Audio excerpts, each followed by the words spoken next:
Por los colores y los trazos pequeños.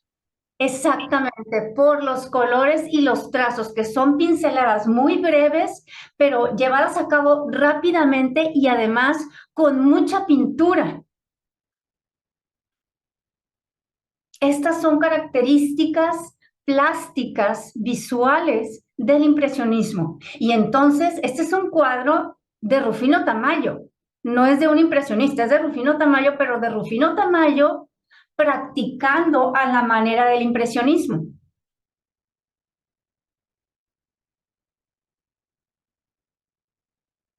Aquí tenemos la influencia de Cézanne, entonces también entré en contacto con la obra de los postimpresionistas, pero el artista postimpresionista que más lo impactó fue Cézanne, porque Cézanne fue el padre de la geometría en el arte.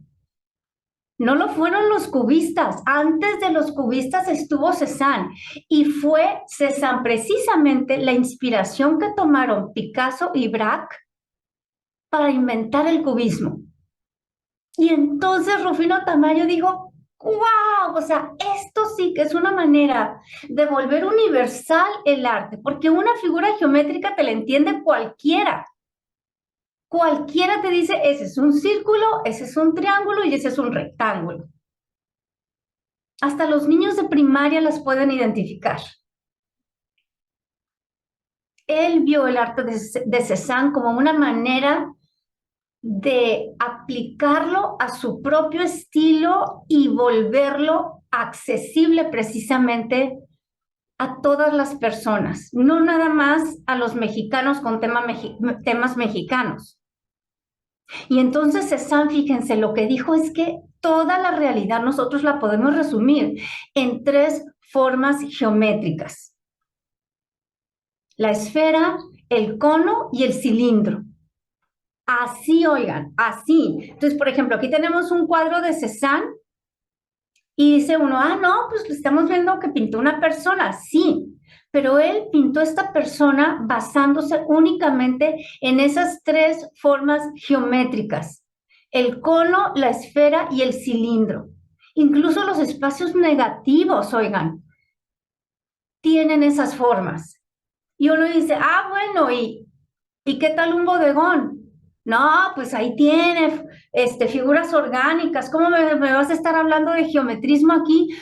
Espérame tantito, Cézanne se encargó de eso. Esfera, cono y cilindro por todas partes. Los puedes hacer, los puedes encontrar en partes pequeñitas de la pintura, en partes medianas, en partes más amplias, en el fondo, en el primer plano, en el segundo plano. Cézanne en eso se basó. Ese fue su descubrimiento, esa fue su aportación que influyó a muchísimos artistas posteriormente, incluyendo a Tamayo. Esta pieza, oigan, ¿a qué estilo les recuerda? ¿A qué estilo también desarrollado en Europa? Si seguimos geometrizando las cosas, ¿llegamos a qué estilo?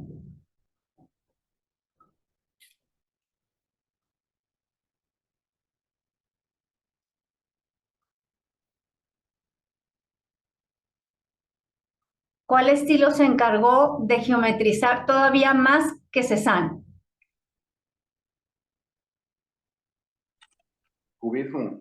El cubismo, exactamente. Fue el cubismo. Entonces, estando en Nueva York, Tamayo también entra en contacto con el cubismo. Aquí estamos viendo esta pieza de Tamayo, pero que además está representando un significado para él. Está contraponiendo la modernidad con la tradición. El teléfono, que en aquella época recién inventado, con el reloj mecánico que ya tenía mucho tiempo de existir. Entonces, además, él está tratando de transmitir significados a través de sus pinturas, o sea, la simbología. No nada más lo que represento, sino qué significa lo que represento. También tuvo la influencia de Matisse, de los fauvistas. Imagínense cómo no se iba a ver atraído por esos colores tan vibrantes que utilizaban estos pintores. Y en esta pieza lo podemos ver. Ahora, es algo muy bello porque ya habíamos mencionado que el patriotismo de Tamayo es sutil. Y entonces, en estos alcatraces, no tenemos a gente luchando en la revolución. Son unas flores en un jarrón. Pero el alcatraz es muy representativo de México. Y además, ¿qué colores utilizó para esta composición? Sobre todo rojo, verde y blanco, los colores de la bandera mexicana. Y además, esos alcatraces están en una vasija que está decorada a la manera del arte prehispánico. Entonces, tiene todas estas maneras, todos estos elementos que está integrando y que en resumen, claro que están reflejando lo mexicano, pero de otra manera distinta que los muralistas. Él sí estaba comprometido con su patria, pero de otra forma. Él quería que el arte mexicano fuera comprendido no nada más por los mexicanos porque estaban viendo a mexicanos luchando en esas pinturas, no, que vieran a México más allá de las fronteras mexicanas, que los extranjeros también conocieran la cultura mexicana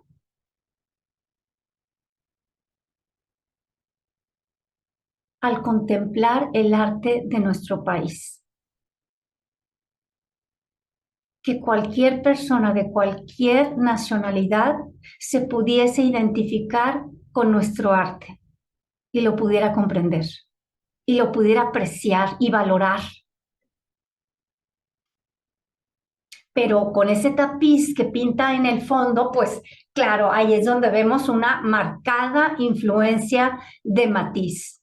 Ahora, de vuelta en México, le dan un encargo que pintara un mural en la Escuela Nacional de Música.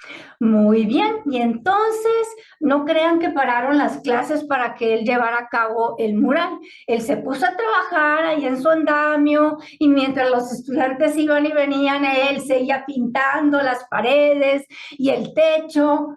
Pero un día iba pasando por allí una de las estudiantes y pues se le queda viendo las pinturas que estaba haciendo y que le va diciendo, oiga, no me gustan esos monigotes que anda usted pintando. Para nada, ¿eh? Para nada. ¿Y qué le contesta Rufino? Váyase y deje de molestar usted. Ay, úscale, no me ande diciendo cosas, yo estoy haciendo mi trabajo. Váyase a clases, ya.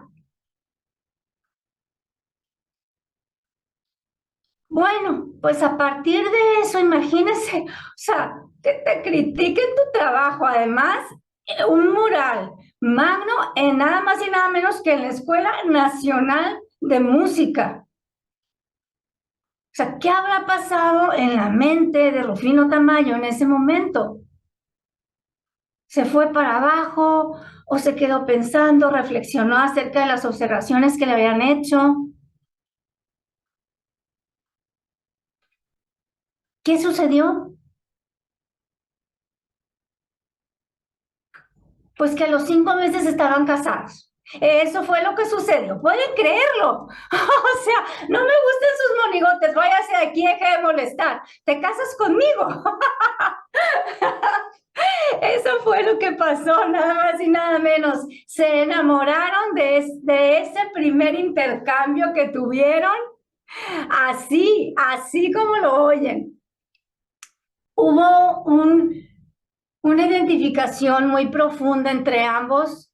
Ella se llamó Olga Flores, estaba estudiando para convertirse en pianista, era una magnífica estudiante, estaba empezando ya a desarrollar su carrera profesional como pianista, ya había llevado a cabo varios conciertos en los que le había ido bastante bien. Así que él pintor y ella pianista, ambos artistas en distintos ámbitos de las artes. Pero un día iban caminando por el parque y en eso Olga se para, voltea con Rufino y le dice, oye Tamayo, me quiero casar contigo. Y Rufino voltea y le dice, Sí, ¿cuándo? A los 5 meses de haberse conocido. Y entonces, ¿qué sucede? Olga se queda pensando, era una persona muy pragmática, muy aterrizada, muy realista, y se dio cuenta de que Rufino era mejor pintor que ella pianista. Fíjense, o sea, qué agallas, o sea, qué agallas de afrontar la realidad de esa manera, en primer lugar, de tener esa aguda observación y percepción, de darte cuenta de la realidad sin complejo alguno. Y ahora que me di cuenta de esto, ¿qué voy a hacer al respecto?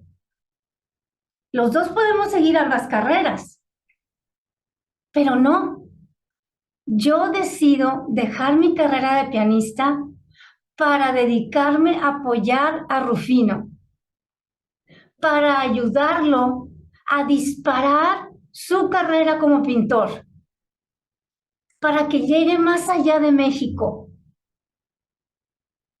Porque Olga ya conocía el objetivo de Rufino, ya sabía a dónde quería llegar el artista. Desde que él fue a Nueva York la primera vez, él dijo, yo voy a exponer mi obra aquí, yo me voy a hacer famoso aquí, en lo que es actualmente la capital del arte.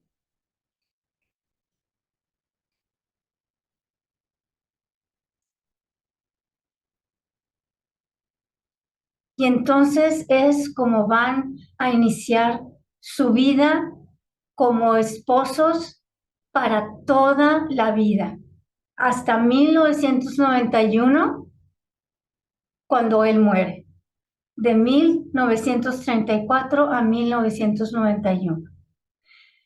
Nunca pudieron tener hijos, eso como que sí fue algo que, pues, que les dolió. Ambos tenían mucho deseo de tener hijos, pero no pudieron. Pero bueno, eso hizo que se volvieran más unidos todavía y se complementaban muy bien, ahí donde la ven. Él era muy introvertido, ella era muy extrovertida, y entonces cuando vuelven a viajar a Nueva York y él pues estaba así, pues callado, era serio, él se expresaba a través de su pintura. Las palabras no eran su fuerte, pero ¿qué tal ella? Con permiso, les presento a Rufino Tamayo, él es mi marido, es un excelente artista, vale la pena que conozcan su obra, ¿estás interesado en comprarla? ¿Estás interesado en exponerla? Adelante, aprovecha la oportunidad.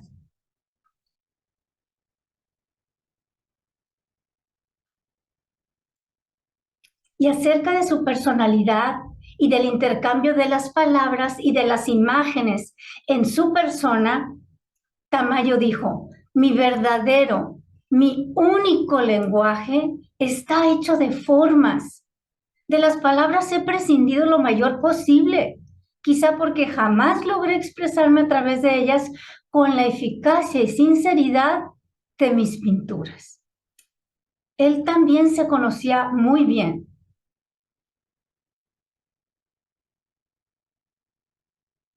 Y por eso era que trabajaba tan arduamente en su arte. Él sabía que esa era la manera en que tenía de plasmar no únicamente lo mexicano, sino su propia esencia. No pude tener hijos, pero sabes que yo puedo trascender de otra manera.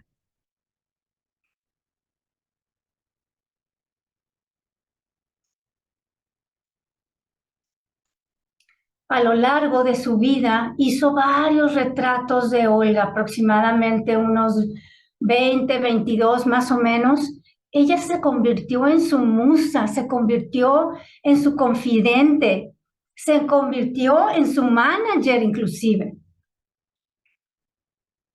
Fue la persona más importante en su vida. Les voy a presentar algunos retratos que hizo de ella. Oigan, lo hizo en 1934 en conmemoración de su matrimonio.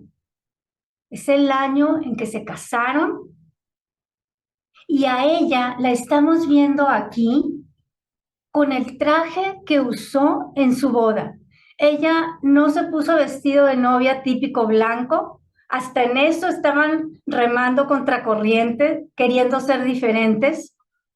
Se puso este traje para casarse y decimos, espérame, pero si esta pieza es en conmemoración de su matrimonio y se titula Rufino y Olga, pues claramente se ve la presencia de Olga sólida, concreta, pero luego uno dice, ¿y él?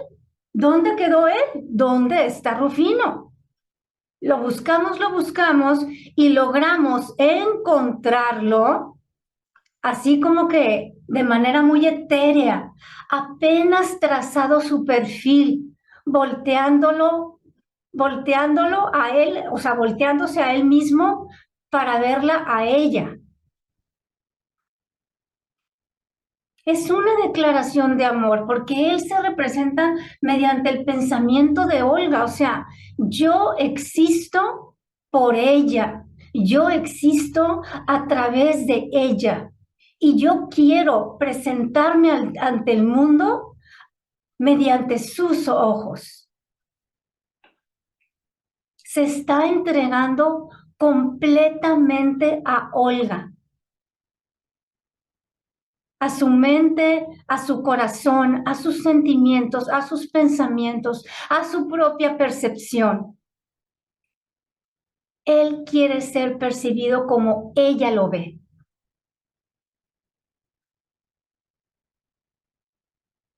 Luego también hizo este otro retrato.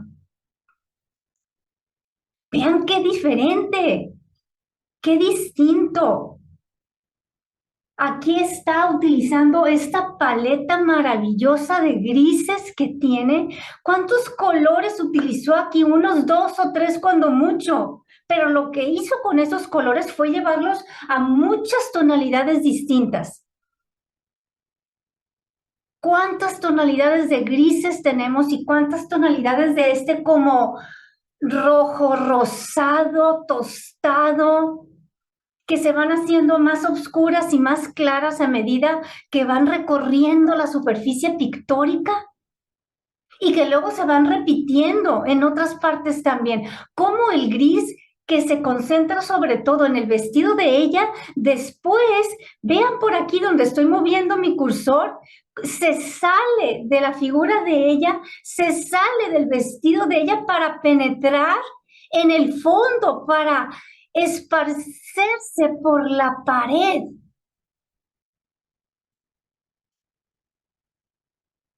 Se esparce a través de la pared y luego a través de las partes de abajo también. Entonces el gris en realidad, aunque parece concentrarse únicamente en el vestido y la figura de ella, está por todas partes. Y lo mismo sucede con ese rosa tostado. Está sobre todo en la pared, tanto en la parte de arriba central como la de abajo, más oscura en la parte de abajo para resaltar las partes más claras del gris y más claro en la parte de arriba para resaltar la parte más oscura del gris. Está creando contrastes, aunque esté utilizando colores muy sutiles a través de muchas tonalidades. Gris, gris clarito, gris menos clarito, gris oscurito, gris más oscuro, gris que parece casi negro, luego el gris mezclado con el rosa tostado. Y lo mismo con el rosa. Rosa oscuro, rosa de muchas tonalidades oscuras, muchas tonalidades claras, y luego le va poniendo como que más rojo a ese rosa en la parte de abajo de la pared, y más blanco, menos rojo. Va siendo más líquida la pintura en la parte de arriba, en la parte del fondo. y cómo aquí a Olga la tenemos de manera frontal, su cuerpo está de frente hacia nosotros, mientras que en el anterior, pues no, en el anterior está más como que girándose, empezándose a girar 3/4 hacia el reloj, volteándolo a ver tanto hacia la dirección de Rufino como del reloj. Y aquí está más frontal, la cabeza un poquito ladeadita. Y cómo está representando la misma temática a Olga, pero de diferentes maneras. Y aquí les presento otro sumamente distinto. Es muy versátil Rufino Tamayo en su lenguaje visual. Aquí la pone totalmente de perfil. Aquí sí que parece una escultura prehispánica y con colores muy distintos, que son el azul y el rojo, y cómo ¡cuas! Chocan entre sí, hacen que resalte la figura de Olga todavía más, y marcadamente porque a ella la pone con estas tonalidades muy neutras en su cabello y en su vestido. Les voy a hacer un acercamiento para que puedan ver las tonalidades, cómo de lejos nosotros podemos decir, así su cabello negro y su blusa negra, y luego nos acercamos y resulta que su cabello no es negro, sino que es una mezcla de muchísimos colores que hacen un color muy parecido al negro, pero que esta mezcla de colores logra mucha mayor profundidad que como lo haría un negro nada más, que es mucho más plano. Y luego le hace estas líneas delgaditas, blancas, a través de su cabello y de su rostro y de sus dedos, en sus manos, en sus orejas, en sus mejillas. Unas líneas tan finitas que apenas se notan, pero que hacen una gran diferencia porque delimitan las distintas áreas para que no se vea una plasta plana nada más de un solo color. Y vean su blusa, no, hombre, está hecha de azules y de rosas y de verdes y de grises. Y acá las líneas las hace delgaditas, pero de color rosa casi fosforescente. Una vez más nos recuerda al arte prehispánico, a las artesanías mexicanas, a las esculturas precolombinas. Pero lo moderniza todo, lo actualiza. No se ve una pieza anticuada. Y un dato curioso, oigan, resulta que a partir de cuando ellos se casan, Rufino va a cambiar su firma. Antes de eso, él siempre firmaba sus cuadros como Tamayo. Y a partir de su matrimonio, va a firmar Tamayo O, la O de Olga. ¿Qué tal? Es que se volvieron un equipazo. Ambos se dedicaron por entero a la carrera artística de Rufino. Otro retrato sumamente diferente, este realizado prácticamente en puros tonos neutros. Y cómo la hace muy estilizada, muy serena. Su presencia es tan clara. Está representando no únicamente la materia, no únicamente el cuerpo de Olga, sino también lo intangible, su alma, su esencia. Y aquí tenemos, por último, un retrato que Rufino realizó para celebrar su aniversario de bodas número 30. La vuelve a pintar a ella, pero al lado pone una sandía. Y aquí tenemos dos de sus más grandes pasiones en su producción artística y en su vida también, muy presentes, que fue desde chiquito la fruta y muy en específico la sandía y la persona de Olga. ¿Pero por qué? ¿Por qué de todas las frutas escogió poner junto a su esposa en su aniversario de bodas la sandía?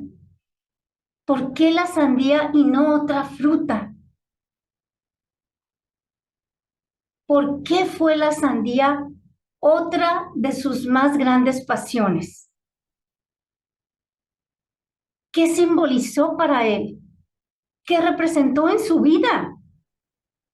Los colores, su patria. ¿Los colores, su patria, La vida. la vida?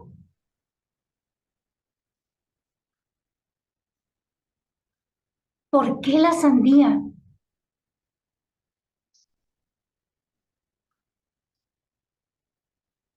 Se podría pensar también que porque representa los tres colores que tiene la bandera, ¿no? Los tres colores que De tiene la México. bandera. Entonces, es una fruta muy representativa de México. Además, tiene los colores de la bandera. También representa la vida misma.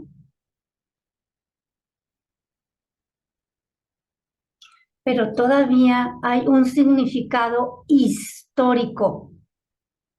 Sí, sí, en una sandía.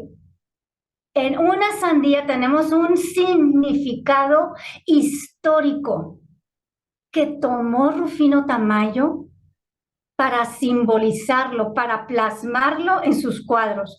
Y por eso la sandía se convirtió en un símbolo representativo de Rufino Tamayo. Ah, sí, las sandías de Tamayo.